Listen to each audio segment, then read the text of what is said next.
2025 Тамара Котевска и незината приказна за Силјан беше еден од ретките настани на кои се радуваше и за кои навиваше целата јавност и стручната фела. Сонот на едно девојче кое секој месец чекаше пред малската трафика да го купи National Geographic стана реалност. Македонски филм за прв пат на светски познатата телевизиска мрежа National Geographic. На ова предходеше специјалната награда на Музата на Венецискиот филмски фестивал за најинспиративен филм вон конкуренција. Беше признание на луѓе кои што ценат филм. Со National Geographic многу беа лесни преговорите всушност. Они буквално имавме еден состанок, ни кажаа дека годинава немаат силен кандидат и дека кога го виделе овој филм се заљубиле во него и дека сакаат да го превземат ризикот, иако вообичаено прават едногодишни кампањи. Овој пат сакаат да го превземат ризикот да одат на полугодишна кампања за Оскарите и веднаш да се пушти во дистрибуција и така натаму. Сега дали изгрешиле или не во таа одлука, не, мислам, никогаш не се знае со таа кампања за Оскарите, така да за мене лично не е тоа пресудно за најголем успех за филмот. Во меѓувреме Силјан доби 6 награди и 13 номинации на престижни филмски фестивали.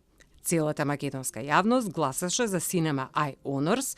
Гласовите од публиката и резултатите ќе бидат објавени на 8 јануари. На долго очекуваното дерби помеѓу ривалите на Работнички и МЗТ, за прв пат заеднички навивачките групи се сплотија во поддршката за Силјан. Сепак приказната за Силјан и покрај прогнозите не влезе во топ 15 филмови за Оскаровска трка. Беше квалификуван во две категории – најдобар странски филм и најдобар документарец.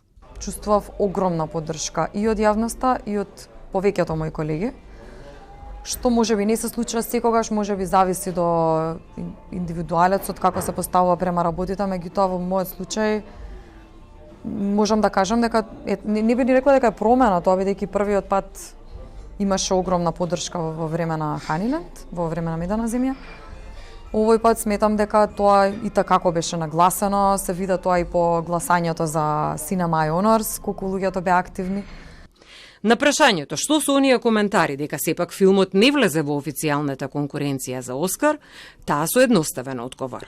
Луѓето гледаат на тоа или Оскар се зема или ништо. Значи, као нема средина и тоа не ми се допаѓа од причина што настрана мојот личен пат на таа тема, нели со два филмови што сум имала шанса тоа да го видам, меѓутоа јас многу збиднувања во однос на филмот ги гледам како доста политизирани и локализирани географски и се под стара слава останати како збиднувања кои што се репер за врвот на филмот, меѓутоа тоа не е така денес. А да не биде тоа како на ниво на фудбалски натпревар да се сваќа, нели као победивме, изгубивме 1-0, зашто не е фудбалски натпревар, тоа е култура.